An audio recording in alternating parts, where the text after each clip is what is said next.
feel like I'm losing my mind. Is everybody in the world blind? Please, Lord, give me a sign, a sign. I feel like I'm losing my mind. Is everybody in the world blind? Please, Lord, give me a sign, a sign.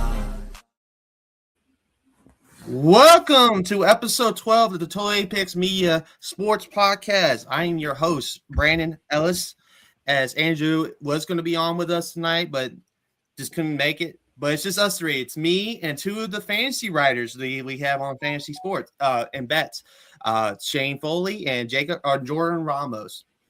Say what's up, fellas. What's happening? Excited to be here. Playoff basketball and other things. But yep. Jordan?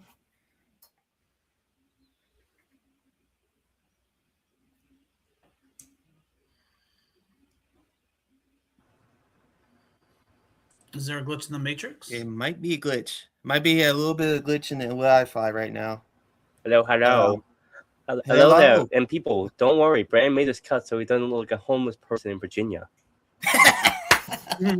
True that, man. True that. Good to have you. Let's before I get into the formal presentation and what the title says, we got to talk about the Will Anderson deal. Houston, Texas defensive end. This broke earlier today. Is now the highest paid non-quarterback in the league, surpassing Myles Garrett's deal from late February, early March. It's getting paid $150 million a year, $150 million overall, $50 million a year. As the highest paid, like I said, non-NFL quarterback deal. I'll start with Shane here. Your thoughts on Will Anderson getting his money? Yeah, well, I mean, from the Texans organization perspective, I'm a little curious as to what the strategy is. From the player perspective, it's like the easiest money ever. Like, if anyone deserves 150 guaranteed, it's Will Anderson for the way he's been performing. It's just weird on what the Texans are doing because, like, even though, like, we've all been talking about how they need a better O-line, they clearly have a lot of people to re-sign. They put a bunch of people back on, like, 1 years. I think even Daniil Hunter, like, got re-signed for 1 year. So it looks like they just picked Will Anderson to give the big money to.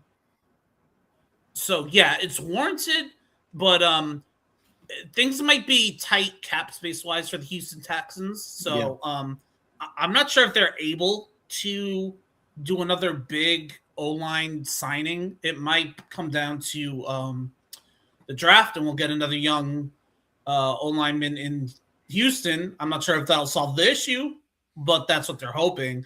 And then the other thing too is like, so it's 3 years, 150 guaranteed. It comes as interesting time because does Crosby already have the deal, or is he still looking for one? I think he's still looking for one. Because I think Crosby's deal was done earlier. Yeah, I think Crosby. It might have been. I think Crosby was one of the earlier ones to get done before like TJ Watt and Garrett. I think so. Yeah, exactly. So if he's setting the market at that price, that means that next year, because we already have like Hendrickson, Crosby, Garrett, like all their deals are done. So I feel like that means next year the market's going to be pushing up, and I'm not sure how long Michael Parsons is on the Packers, but this could become the new thing. It'll be like quarterbacks where people are trying to go for top money, and it's just going to go up, up, and up. Yeah. Jordan, your quick thoughts on Will Anderson before we get into WNBA? 50 million per year. Before his first contract was done, generation pressure. Great job by the Texans to secure the defense. What about that offensive line? What about CJ Stroud? That's your real questions right there. So have fun with that. Have fun drafting line. Have fun hoping to draft linemen, and have fun praying to God CJ Stroud isn't hopefully praying to God that he doesn't regret again, because that offense was the main issue. So yeah, have fun. And also Miles Garrett's probably pissed.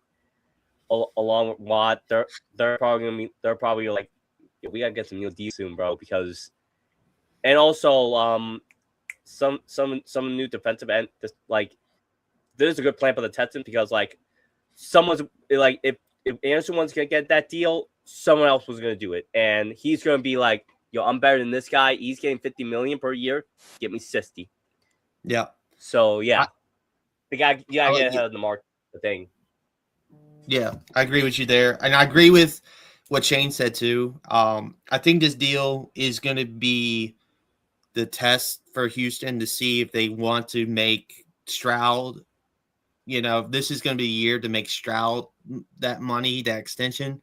I think they're going to do a similar deal to what the Eagles did with Jalen Hurts and with CJ Stroud's deal. If he lives up to that, lives up to the expectations. You know how the Eagles structured it. I think that's how they're doing it. I don't think they'll pay him, Dak Prescott money, because they pay Will Anderson this much money. I think they're going to try to get the bargain for Stroud, which is a smart move probably. With that being said, let's get into the WNBA draft. We had an action-filled draft, a couple surprises in that draft. Like Gabriella Hawkes at 5. No one expected Hawkes to go 5 to Chicago Sky. I have an article on Total Apex Sports with my 5 best picks that will be game-changing, I feel like, on there. So for more information, go to the TotalApexSports.com for more on that. Just real quick thoughts on that. And one of them was AZ Fudd, as you can see here. At her introductory press conference, the reporters brought up her relationship with star Paige Beckers. Her and Paige Beckers have been dating for a while, and everything like that. But the Dallas Wings, as a organization, decided not to accept those questions and didn't want her to answer it, hiding it. But now everyone has been kind of like asking about Travis Kelce and everything like that, and everything. How that Taylor Swift, Travis Kelce's dynamic, how it's different, how it's not different. Shane, I'll start with you again. Your thoughts on the AZ Fudd, Paige Beckers, whole situation with the press conference? I have mixed feelings about it just because it sucks, but welcome to being a professional athlete in America in 2026, AZ Fudd. We live in the world of social media where sports journalists are going to figure out anything. And, whether it's right or wrong, you can have the conversation, but don't be surprised especially if AZ Fudd plays well, if she's going to continue to get questions about her private relationship, because the writers are going to be in that press conference every night, and she's going to have to probably field. But also, congrats to her, because it was pretty close from what I heard, that they could have gone with her. They could have gone with Olivia Miles. They could have gone with some other players. There was like a very tight-knit lock for like the first pick, and they went with Fudd. So clearly they see something in her that the other 3 or 4 stars in that draft don't have. So congratulations, but also welcome to the news cycle, Yeah, and here's the thing I'll bring up the Olivia, since you brought up the Olivia Miles and Olive Pham debate with what the Wings had with the first pick. I'm just trying to see this. Olivia Miles would have been a similar vibe to Paige Beckers, so that's why I think they didn't draft Olivia Miles. Beckers can do it all, Miles can do it all. So it's another like kind of catch-22. They're both ball dominant guards, and so they both need the ball in their hands.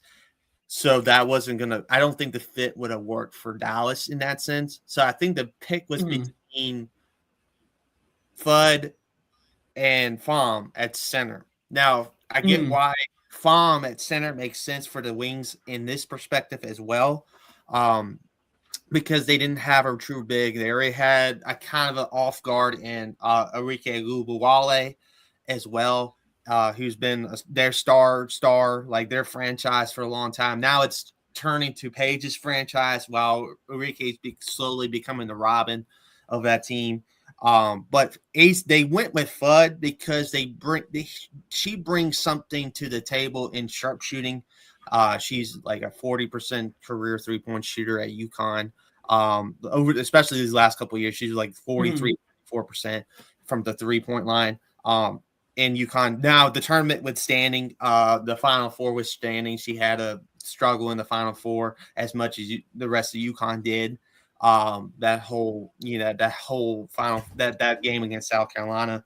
At the same time, too, when you really think about the details, I think they looked at the numbers and they know the combination of Fudd and Beckers at that 2024 championship season, and they looked at it, and that was being the pick. So, Jordan, your thoughts on the AZ Fudd Paige Becker situation? It's going wrong. Kitty's going to watch you. Chemistry. It's all about team chemistry, y'all. That's what I'm mostly gonna say. But I'm joking. Like good chemistry. That's how you gotta do it. It's about they're driving for shooting for abilities with UConn. But yeah, if it's like locker room dynamics. Like you don't. As someone who works in the food service industry, like if there's a couple, it could mess because it can mess, and if they have a messy break, it can mess everything up. So like, hopefully, professional, they go through that. That was the journalism. That will allow the beat writers just hope it works. Just hope everything works out. And like, yeah, it's all, like, that's my thought. Team wise, it's just like you just gotta like show on Dallas, show on Dallas, and like be a dynamic team because the Mavericks ain't doing nothing. So the Wings are looking at this and be like, yeah, we're gonna take some of those fans. We support the actual team, and hopefully they won't trade her for like an Anthony Davis type player. You can take. Yeah. So that's that situation. Now there was another situation along with the WNBA draft. Kathy Engelbert, who's the commissioner of the league, has been taking a lot of criticism because of the CBA and how that was handled. A reporter asked her before or after the draft, around the draft, either before or after on draft day, about how long she's going to be in the commissioner seat in the league. Basically, that was basically what the question was. And Kathy Engelbert had an interesting response. It said basically would say go on to say, would you ask a man this question? Basically, that same question. The reporter would go on to say, yes, I would ask that same question to a man. In that case, in a word salad. And then Engelbert's answer was kind of a word salad answer to get around. I feel with her doing that. I mean, she shows she's not ready to be a commissioner. I feel because it's kind of one of those situations where you got to take the on the shoulders there. You got to take it to the chest because you kind of mishandled the CBA a little bit with the owners. The owners mishandled it. You mishandled it. You got to take it on the chest. Adam Silver would handle it with class. Gary Bettman would handle it with class. Those questionings with class. I'm not sure about Manfred and MLB because that he's about to go through that same problem right now. Good old Rob, and then Goodell. Goodell's Goodell. He knows how the PR spin everything. No. So he knows how the PR spin everything. We should discuss sooner rather than later, but yeah. But yeah, Shane, Actually, I'll start with Jordan this time. What are your thoughts on Kathy Engelbert's press conference at the draft?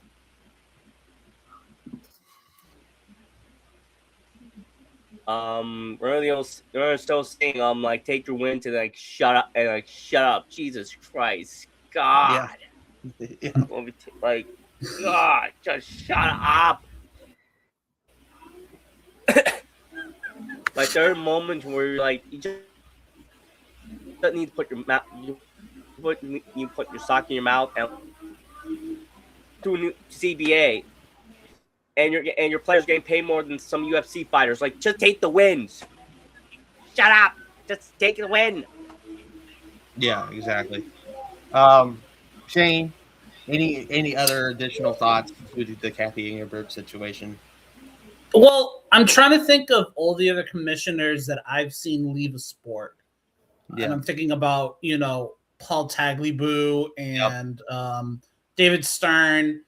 Yeah. I'm not saying she's completely 100%, but I'm wondering if like what she meant was like usually a commissioner either gets ousted or they kind of keep their seat until whenever. Right. So I think she has a bit of a point, but at the same time, the way that athletes, especially collegiate athletes, have, what's it called? Public relations training. Yeah. I feel like that could have, she has the right to feel how she feels, but, maybe go about it just a little bit more streamlined, Yeah. Yeah, exactly. And the other thing too is like she has also in terms of criticism for the CBA, she has a fair amount of, or she should, I think, have a fair amount of grace in that they had to get it done. Yeah. It was March. Their draft was coming. Yeah. So if it's not a perfect CBA, time was the essence, and almost every other sport has a full off season to have these negotiations. So, I think most of the criticism, though, I think is more so letting it get to March than getting it done. That's where I think the criticism's coming from. They could have had this done a lot earlier, on their end. But they waited, they played the game, and now they rushed it and basically gave the players what they wanted for the most part. In the CBA, I think was a very player-friendly CBA agreement. Obviously, so that's that. I think we covered all we wanted to cover with the WNBA draft. Like I said, go read my WNBA game-changing picks article from Tuesday morning. I did it Monday night, but I scheduled it for Tuesday morning to release. So it's been up since Tuesday if you want to read it. That being said, let's move on to Augusta National, where we had Rory McIlroy doing Rory McIlroy things once again at Augusta National, winning the Masters tournament. Once again, I know Andrew mainly covered this on Tuesday's pod. With everyone else, go ahead and watch that. Go back and watch that pod and watch every Tuesday nights. They do a great job with that show. I will go ahead and say this. I'll have my thoughts on it real quick. Rory was phenomenal. There was the argument about him going to Augusta National and having a couple, 3 weeks of practice at the event. That's what you get for winning the tournament. Win the tournament. That is a perk. They give champions. All the former champions have done it. Like Tiger has done it. Phil has done it. Guys like that have practiced the course and how it's going to play. For the new, the conditions are the same. You play the course. This is the only major that's the same course. Every other major is a different course. So that's why people are like, oh, Rory had the unfair advantage of actually playing it. Now, for me, Scotty almost – Scotty is, 2-time Masters green jacket holder as well. And the fact that he almost pulled off the comeback after being 12 shots down after Thursday to Rory, and ended up losing about one stroke, 11 under to 12 under for Rory. But at the same time, if Rory had to play it different, he probably would have. If he was like at 12 under, he would have gone for the bogey. He was at 13 under, heading into 18th green. So with that being said, Shane, Rory McIlroy's performance, where do you put it on all-time Masters performances for back-to-back years? Where do I put it for all-time performances? Might be, I don't know. I've seen some good Masters, but that might be a top 3 performance, at least in the past 20, 25 years of golf. I want to go back to maybe like Ernie Els one when I was like a kid. That was like a tight-knit race. But I feel like the Masters that Tiger Woods won, it was like Thursday night would happen. Tiger would be like minus 57. Yeah. And then like he would just win. Yeah. So like I do enjoy the fact that, you know, he had like a little bit of a challenge there and he still you know, he still found a way to win. It's good for the promotion because I don't know if you're watching the playoff basketball. Yeah. But they had like a sign on the side of the bench that it was like Rory McIlroy, the Masters. Yeah. So they were like almost advertising that he was gonna win. So good for them. Yeah. The thing about the course is, I mean, okay, yeah, he had 3 weeks to practice, but like Augusta, not only is it the only major that the course is the same, but it's always made a big deal of you know, that's a very unique course. It's beautiful grounds because it's in, you know, Augusta, but you know, the way the sand dunes are placed are everything. Like it's a very specific, and I feel like veteran golfers in general have an up in that tournament because the more you play it year to year, the more you learn it. Yeah. You know what I mean? So forget the 3 weeks. Rory already won that tournament. So, I mean, yeah, like he put his, you know, he practiced it, but like also I'm sure he knows that course just from playing it a lot, you know? So if it's there to take advantage of, good for him. He got a yellow jacket because of it. Oh, green jacket. Not green yellow. Jacket. The green jacket. Not yellow, green jacket. The green jacket. Jordan, what are your thoughts on Rory?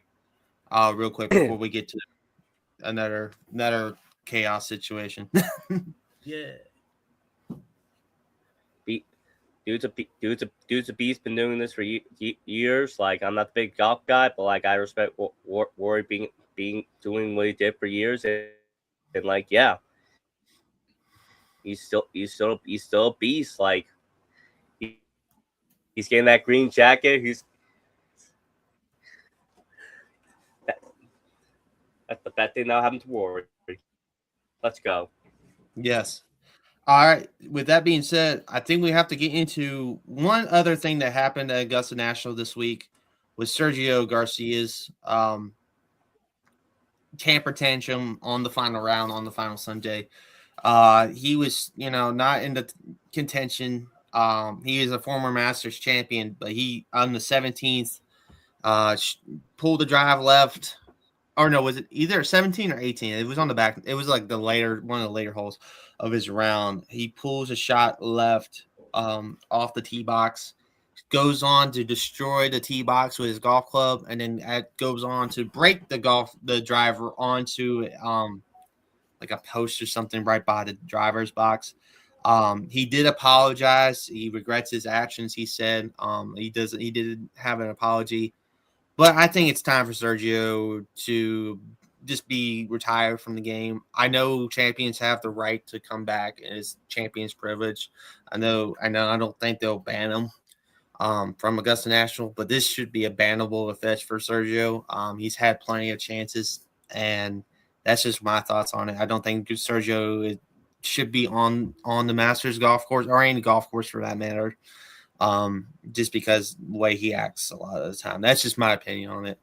What are y'all's thoughts on Sergio? I'm not surprised. Mm-hmm. And that doesn't mean that every time Sergio takes the course, I'm gonna be like, oh my god, which antic is he gonna do? Because like he's had a bit of a history. But I mean, yeah, like it if anyone was gonna hit the tee, the way that he did, I'm not surprised. In terms of whether he, the weird thing about him coming back, that's a very interesting question because he's in the twilight of his career. Yep.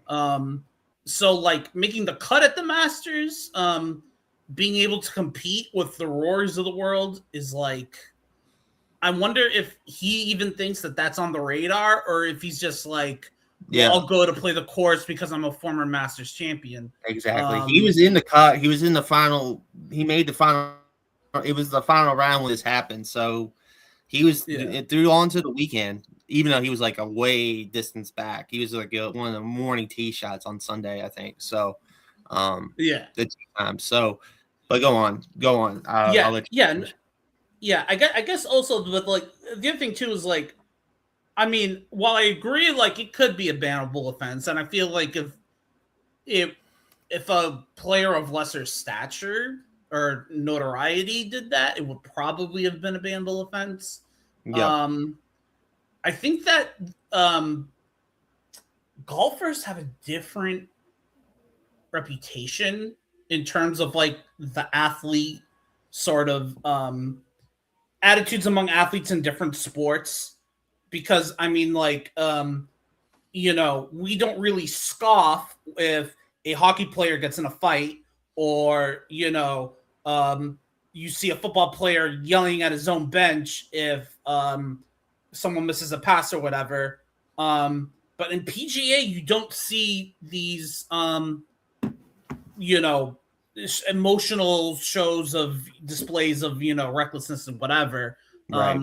So yeah, still like a bannable offense, but like these guys are people at the end of the day, and clearly it's not like they're only getting choir boys to participate in their tournaments. It's the best of the best, and sometimes that carries a bit. I want to say a bit of an attitude, and if I look at Sergio Garcia's history, I'll probably be like, it's probably more than a bit of an attitude, but yeah. He is a Masters champion, so he is. No, I have to respect Sergio. And I mean, I respect Sergio's game. It's just at the same time, it's just you can't do that on the biggest golf tournament of the year. Like the Masters is the biggest golf tournament of the year, and you do that on that national stage, and world stage as well. It's I think it's a disrespect to the game of golf because of it. So Jordan, where you line up with Sergio before we get to the NBA playoffs? You just basically describing like a race quit loser behavior. I'm like, dude, you're doing this at a natural stage. You kidding me, man? Like, no. Come on, dude. Like, like I get it. Like, golf is a very difficult game. Like, you have to. It's basically like geometry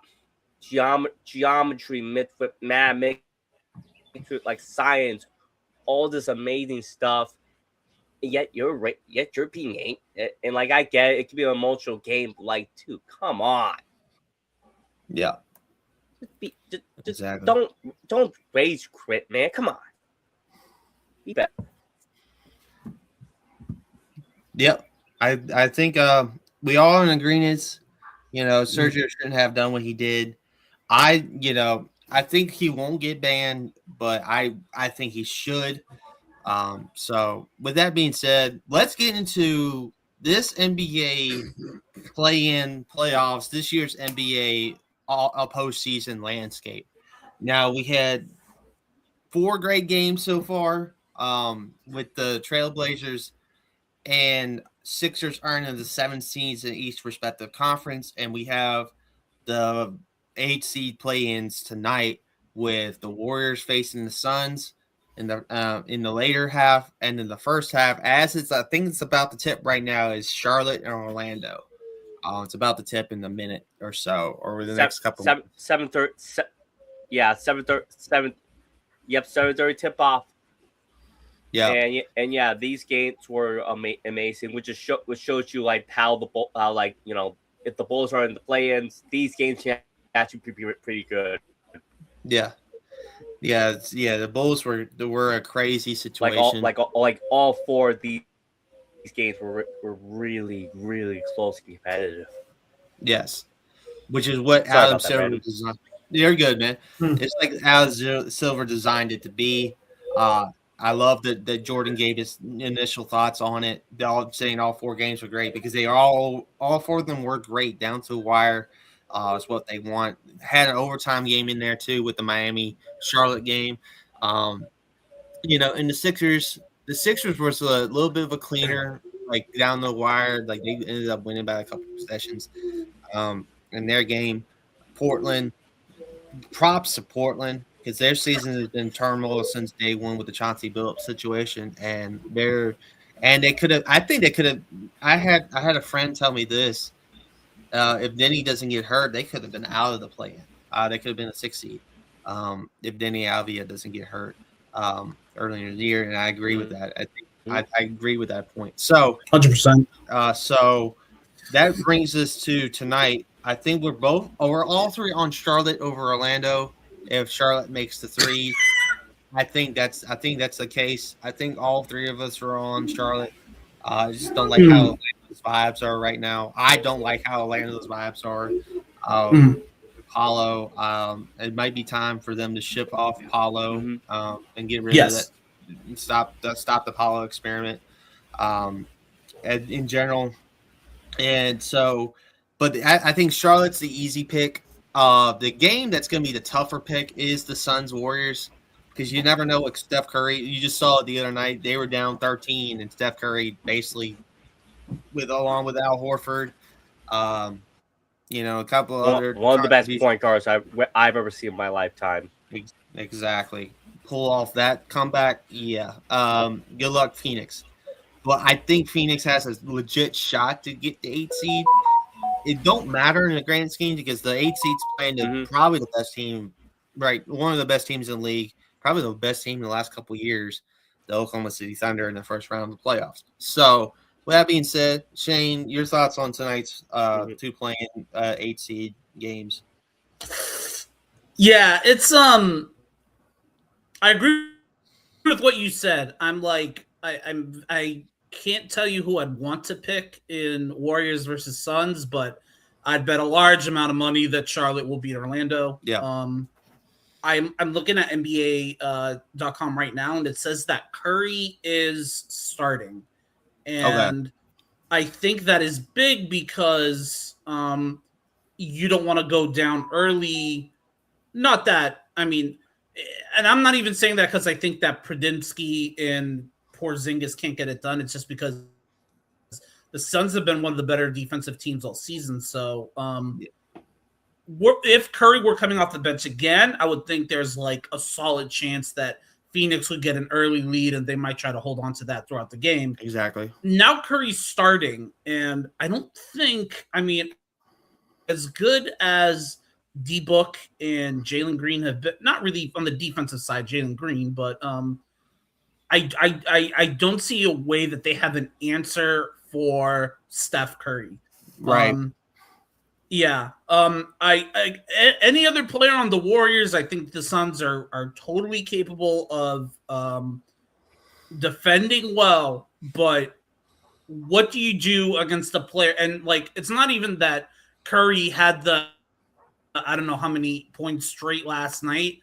It's not just the stat line, it's the shots that he's getting.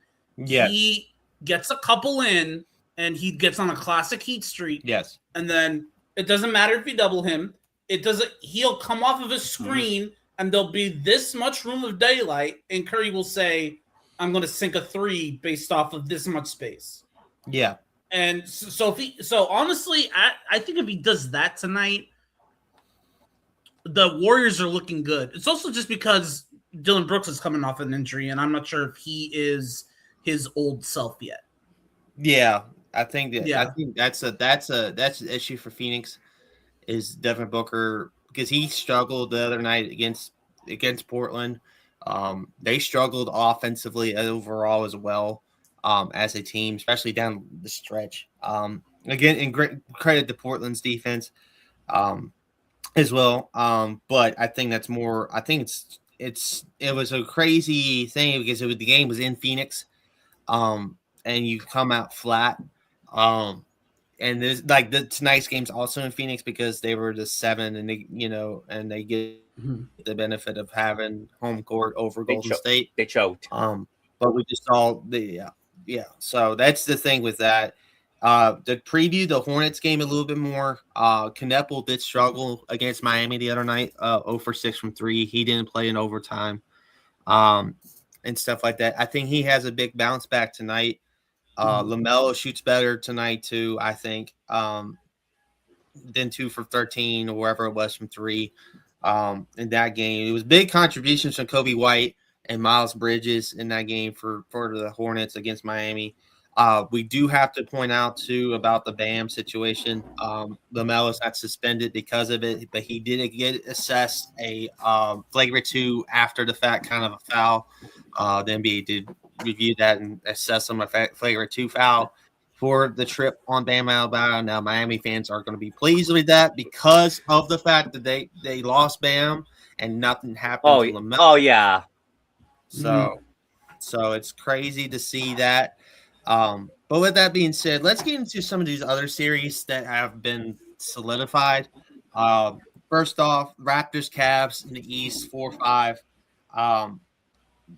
That's an interesting series because no one expected Toronto to be the 5 seed. Everyone was thinking it was going to be Atlanta being the 5, but because Orlando's lost to Boston, essentially the way Atlanta played it cost them the 5 because of that.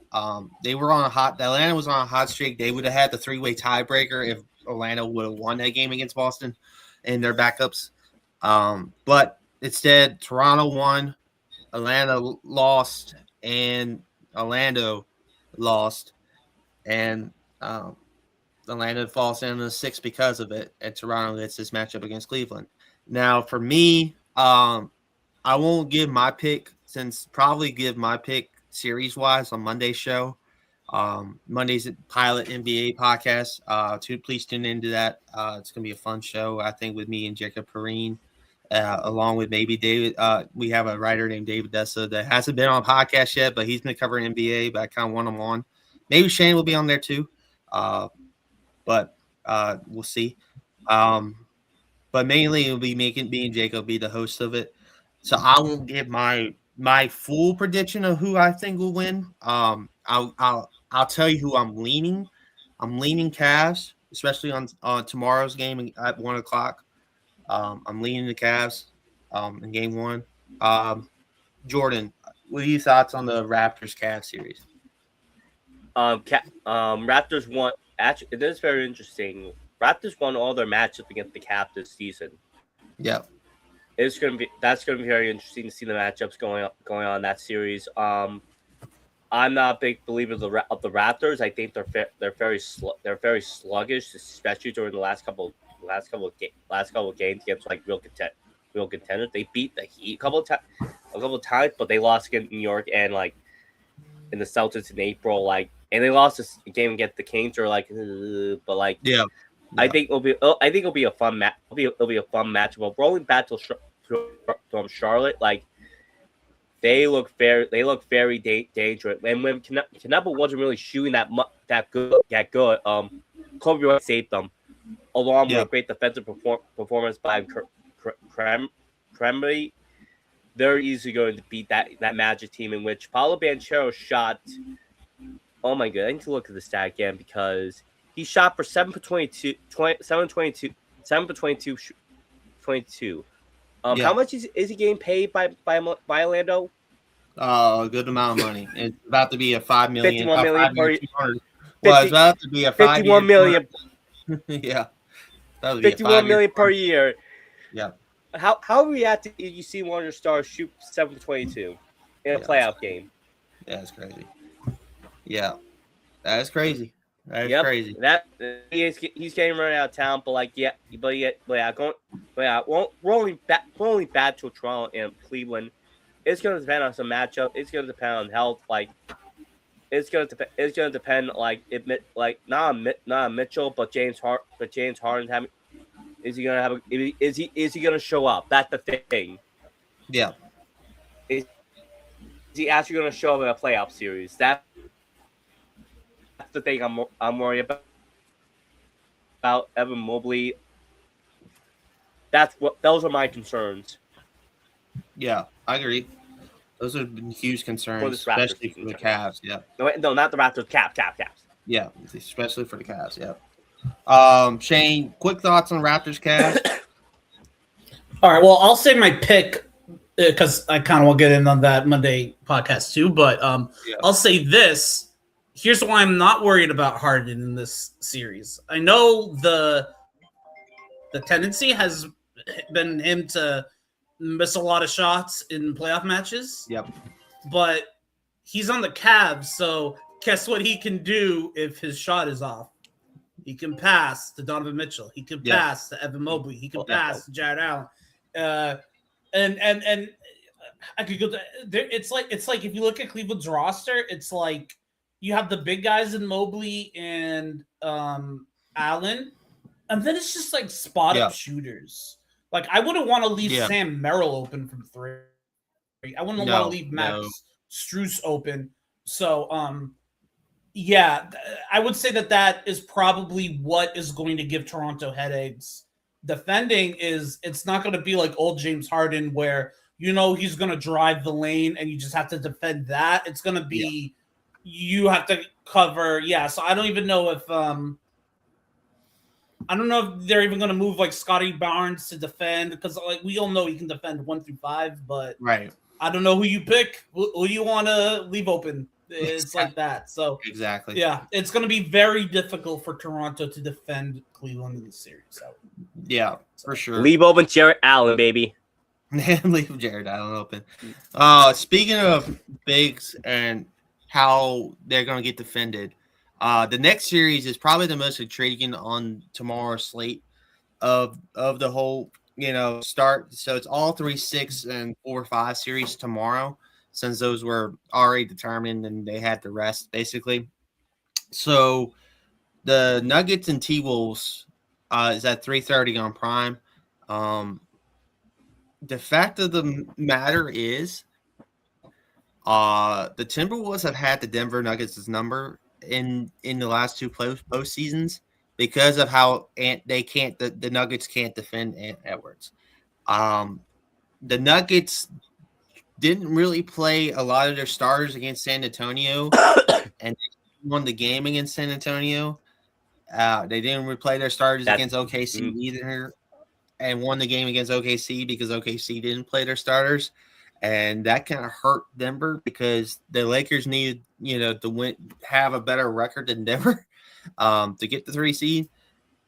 Instead, now Denver seems to get the kryptonite of the T-Wolves. Now, granted, Jamal Murray has played really good against Minnesota this year. Jokic is Jokic.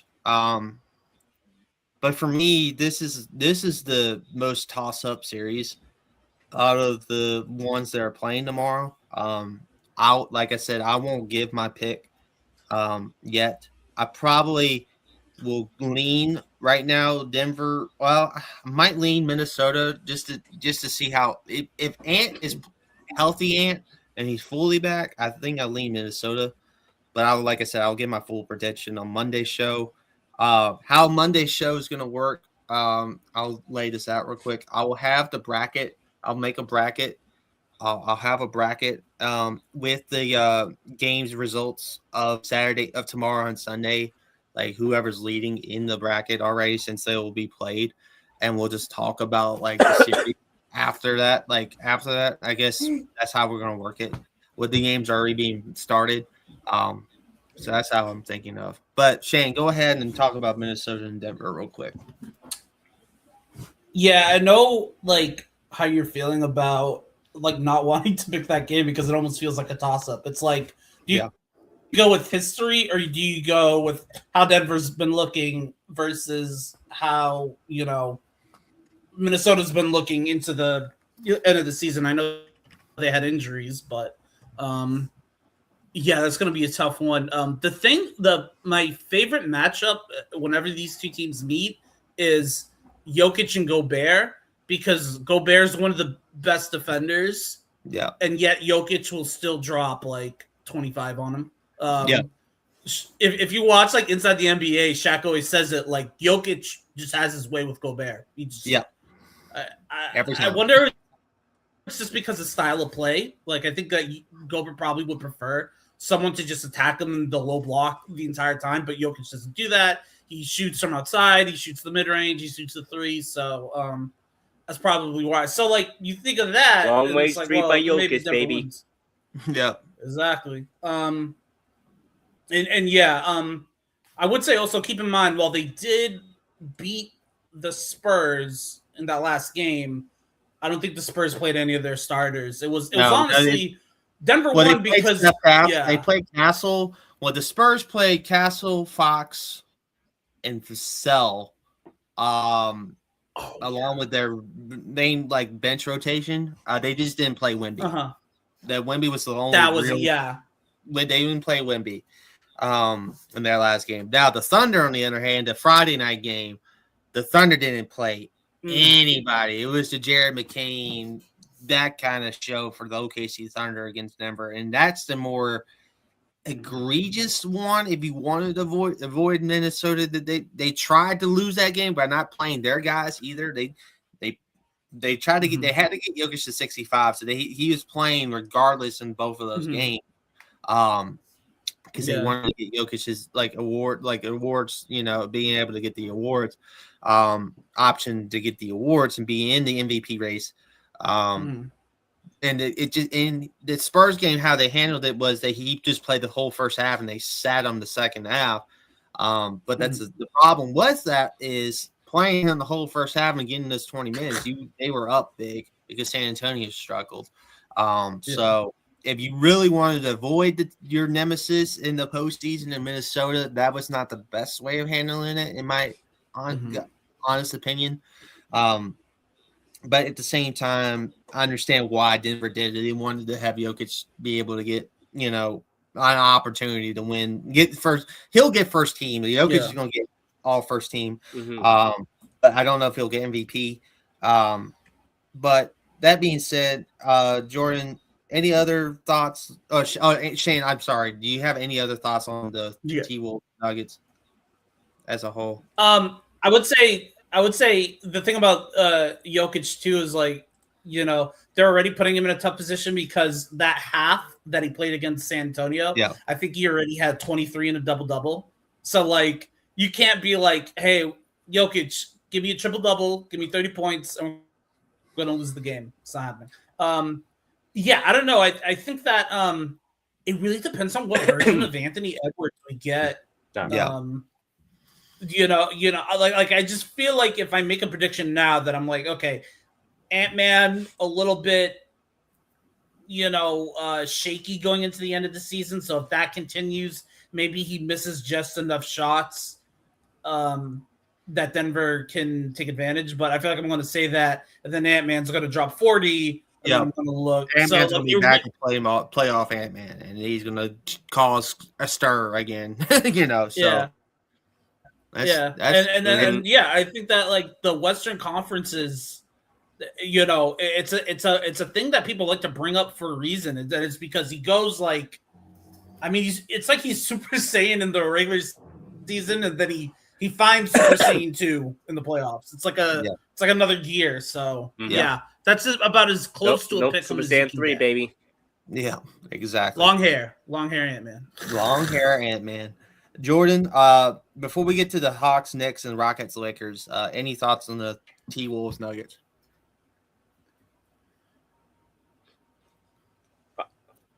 Rockets and Lakers. The Lakers are they're hoping they'll be with Luka, so there's a miracle there. But if he's not fully healthy, this is going 5 or 6 because the Rockets are a dysfunctional team.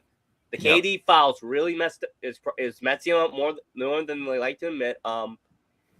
And they're run by a bunch of clowns. The Lakers, without Luke, if Luka gets hurt again, filled with old man LeBron James and a bunch of scrubs. Let's go. Yeah. Oh God, it's either gonna be a 7-game epic, or like and in 4 or 5, because God, Lakers are gonna be a mess. Like, Yeah, I think it's I just think the Lakers, it's just two teams of messes, basically. Like, yeah, it's basically the 4-5 matchup here is competing to get through the second round for a demolition by the Thunder, in my estimation, because how dysfunctional both teams are, especially the Rockets at the point guard spot. I've been saying it all. If you've been following along on the sports pod, Reed Shepard's not a true point guard. He's not a point guard. He's more of an off guard, like a combo guard. But he has to play point guard because of the Fran VanVleet injury before the season, and he's not ready. I don't think he will be ready for what the playoffs are going to be, and everything like that.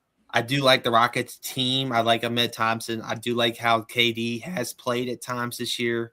Şengün has been up and down. I do like Reed Shepard's scoring. I do like that aspect, but as a guy that has to operate half court, I don't see him doing well in the playoff setting, where it's more you have to operate half court settings a lot of the time and running those sets. But that being said, and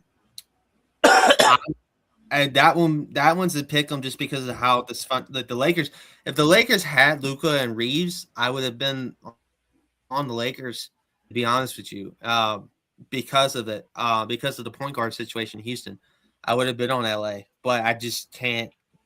I can't be on LA right now until I know at least they get one of them back, and they would have to push it to a 6th, 7th game maybe to get one of them back to be alongside LeBron James. And I just don't know if they can push it 6 or 7 with the roster they got right now, unfortunately. A 41-year-old LeBron and Rory Hachimura and DeAndre Ayton and guys like that trying to step up and support a 41-year-old LeBron. That's crazy, dude. Don't worry, we'll get Don Kike in there. Don't worry, he'll Bronny, get Bronny James some minutes, y'all. Yeah. Did you hear what JJ was saying about Ayton on like the final thing of the regular season? He's like he has trouble catching the ball. Yep. Like I was like, do not cook my man like that. Like imagine you're a professional basketball player and your coach is telling the world, my player cannot catch the ball. He's having trouble catching the ball. I'm like Kwame Brown, dude. It's like Kwame Brown. No, really? Like DeAndre Ayton 2026. Let's go. Gosh dang. We got the Lakers Laker fans are in. He's a bona fide scrub. He's a bona fide scrub. That being said, let's talk about Hawks next real quick, and then wrap it up with the because we don't know what until tonight.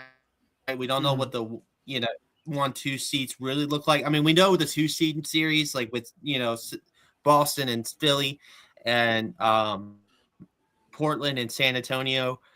But those series, I think it's just going to be the 2 seeds dominating both of those. It sucks for Philly because of the massacres.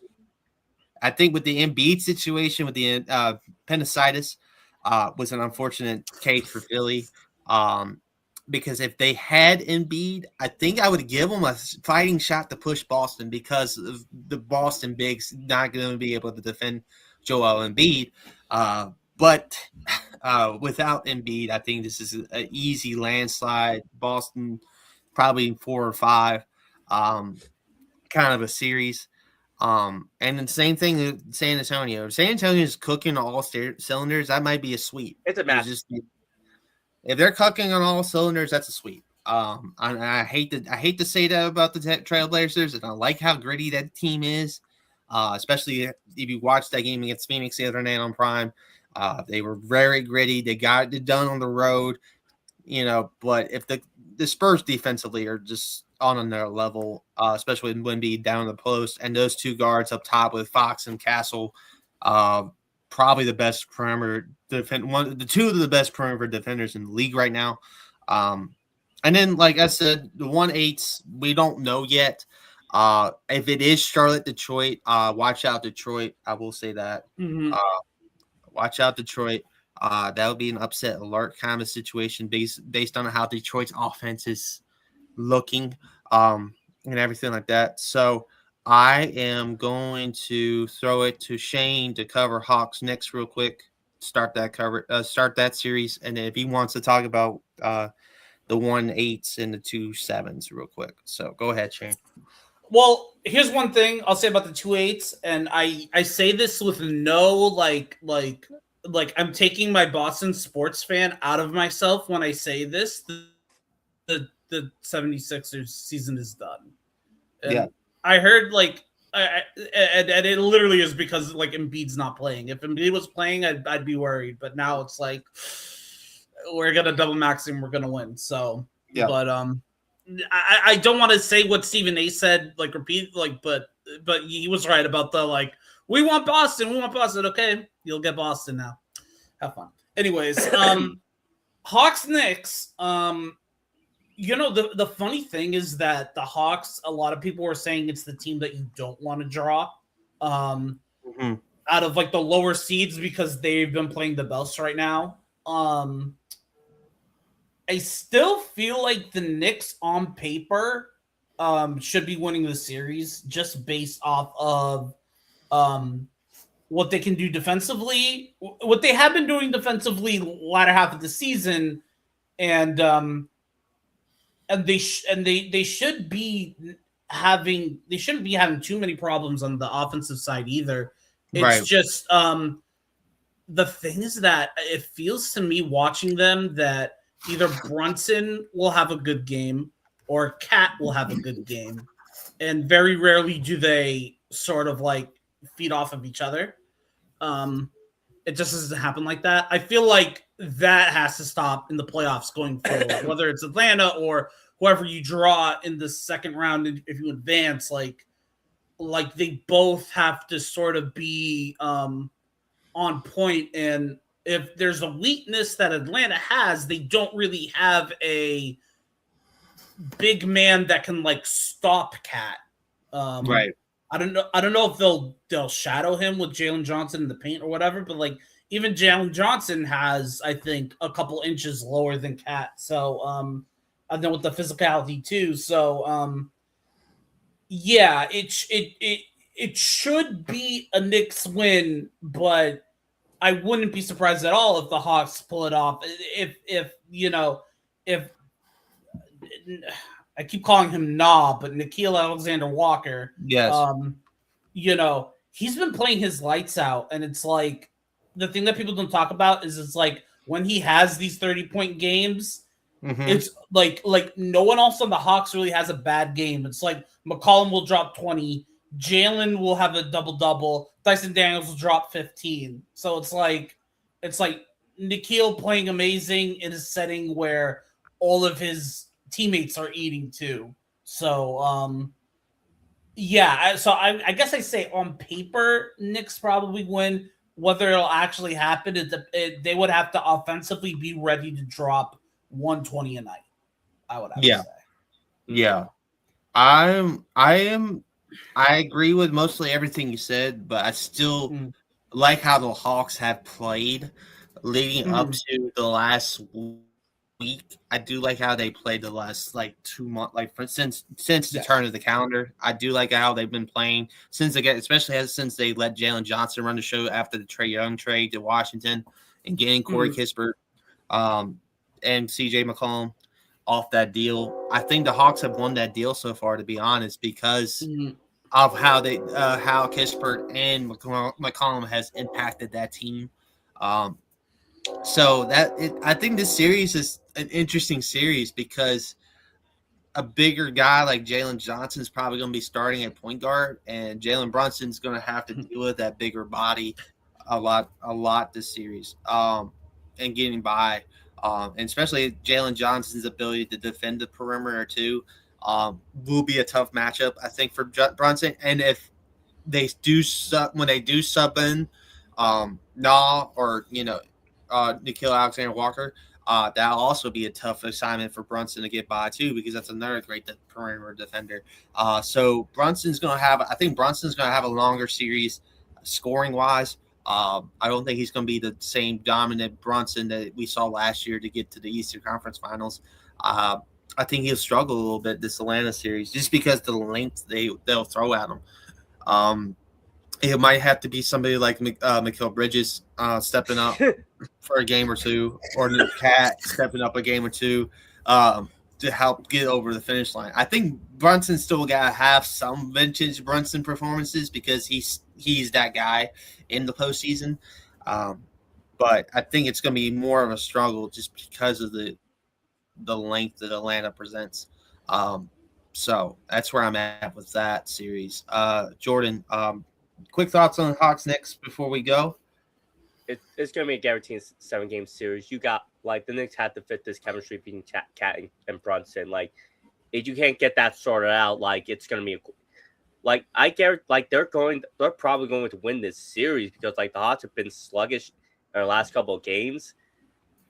But it's going to be an even series. As a fan, you can they're inconsistent. There could be inconsistent on the road, which frustrates me at times. But if you have to depend on Mikal Bridges, yeah, no, you have to depend on Cat. I know. But Mikel's had a couple interesting playoff performances in his career. Oh, wow! What was that last year? No, I know. As a New Yorker, you know, Mikal Bridges. But I was thinking about back in the day when he was on the 21 finals run with that Suns team. He had how long was that? 5 years ago. Wow. Yeah, 5 years ago. Mikel struggled. He has struggled. I'm not going to deny that with the Knicks.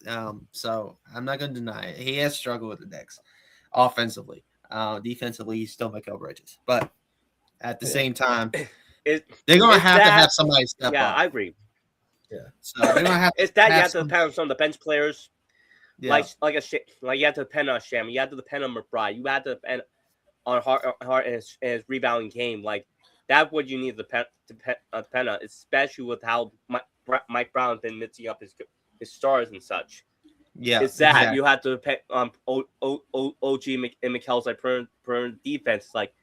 The wings need to actually show up. You have to show up. That's what that's what you're really hoping for. And this is finals or bust because do you think they bring in Mike Brown? Do you think they fire Tibbs and bring in Mike Brown for more than 1 year? This is a finals or bust, brother.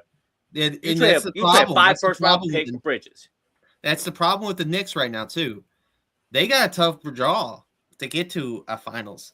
You got to think about it like this: they have to face Atlanta right now. Then they have to probably face the Celtics in the second round with a fully healed Tatum and a fully amped up Jalen Brown. Jalen Brown. Jalen Brown. And the way Pritchard's been playing, guys like that have been playing well this year in their roles with Tatum out, and now Tatum's back.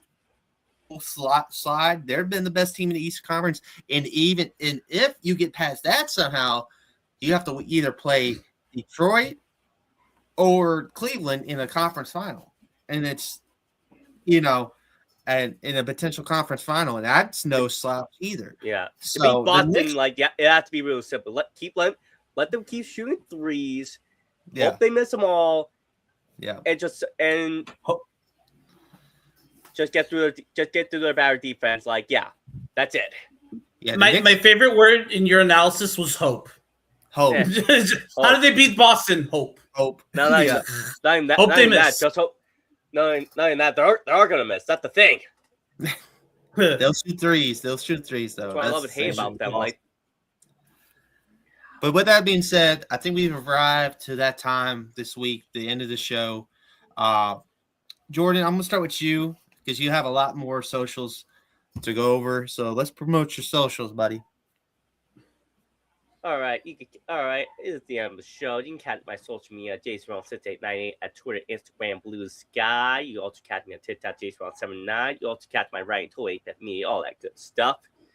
You also catch my show later tonight, Sports Rambling with Jordan Ramos. It'll be on Twitter, Twitch, and YouTube Live. Let's go. And yeah, and that'll show on a little bright note. The Magic are leading 30-13. The Magic are So leading. yeah, The Magic yeah, the Magic gonna let's pull that go. one off. It's like Let's go. Go Orlando Have a great Magic. Man. It's crazy. It's crazy. Good update, Jordan. Thanks for that. Shane, what's your socials, bud? Yeah, so you can find me at Two Shanes on Instagram. You can find me at Two Shanes on X, formerly known as Twitter, whichever one you want to use. And you can find me writing for Total Apex fantasy. I might be writing more basketball stuff now that it's playoff stuff. So yeah. Pretty much it'll be that, and then we'll get back to obviously fantasy football eventually. Yeah. But yeah, fantasy football season will be around the corner. Drafts will be going on, so stay tuned to Jordan and Shane's fantasy content along with Andrew's fantasy content as well. Hopefully, these sites get merged. Finally, I'll be back on that fantasy content with them. Because I miss it. I miss writing fantasy stuff with you guys. But anyway, as I say that, I am the assistant sports site contributor or wherever the title is, and the titles update constantly here at Total Apex.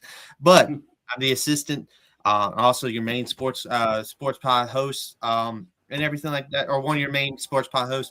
My X handle is on the screen there at 30BLS. You got my Instagram is underscore BLS32 on Insta. You also got Ellis Highlight Reel on X or on TikTok and YouTube as well. You can find my writing at Total Apex Sports. For right now, I just did a couple articles today on the New York Liberty Big Three getting signed, and the AJ Brown, Nick Foles. So they're on there right now, live and published, ready to go. They're on there. Also, remember to comment and subscribe, comment, subscribe for more Total Apex pods. Like I said, we got the Off the Wall baseball show with me and Christian Brayton, gaming writer, gaming manager over at Entertainment. That is a fun show. I do it with him every week. Monday, I do have the live. Will be the pilot episode of the NBA. Been working on it for a little while. I was going to coordinate, talk to Jacob about it. I wanted to get through the regular season, wait for the playoffs to start it, because it's a hot time. NBA playoffs, we love the NBA playoffs. Me and Jacob are going to have fun with that show. Shane, if you want to be on, I'll let you on. I know you basketball. Just probably be around. It's Monday night at 7. Same time as this show, same time as all the others for the most part. We'll be live there.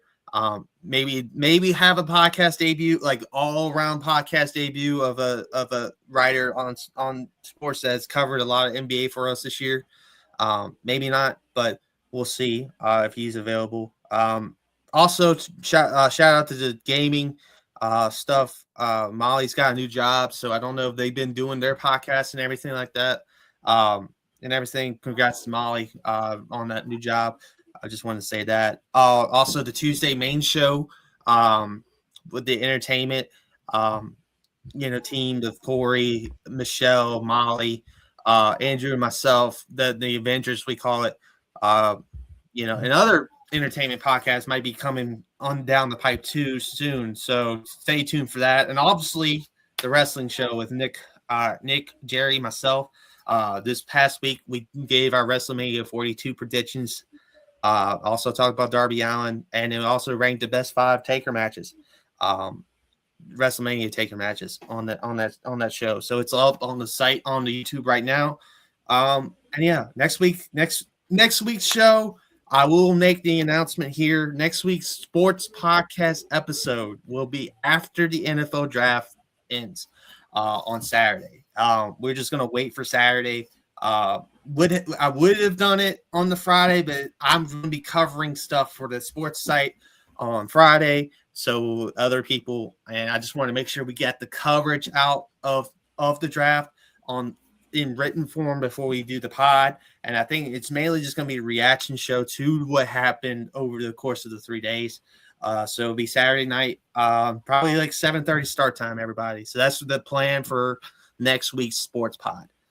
So with that being said, I'm Brandon Ellis. That has been Shane Foley. Thank you for Jordan to coming on, and peace out, everybody. Hit your shots, Mikhail Bridges. Yes, hit your shots, Mikhail. Hit your shots.